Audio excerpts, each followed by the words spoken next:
La réforme budgétaire touche les établissements publics administratifs. Ce sont entre autres les hôpitaux, les écoles et les structures sociales. Ces entités sont invitées à qualifier leurs prestations dans la préparation et l'exécution du budget.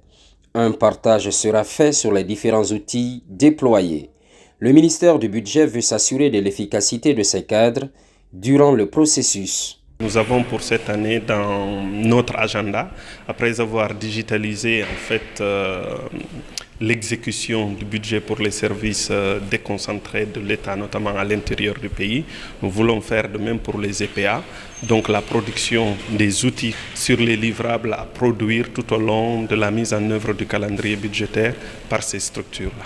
Mettre à jour les interventions des acteurs de la chaîne de dépenses, cela va sans doute profiter au département de tutelle qui espère améliorer le service rendu. Le respect des procédures par les SAF devient un passage obligé. Nos attentes, c'est d'abord une meilleure maîtrise de l'environnement du travail.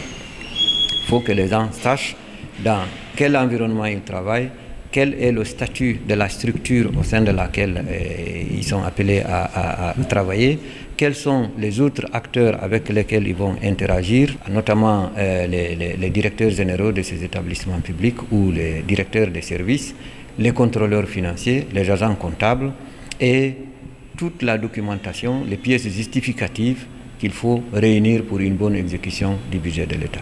Ces réformes dynamiques au niveau des services des affaires financières viennent conforter le budget 2025 aligné au programme Simandou.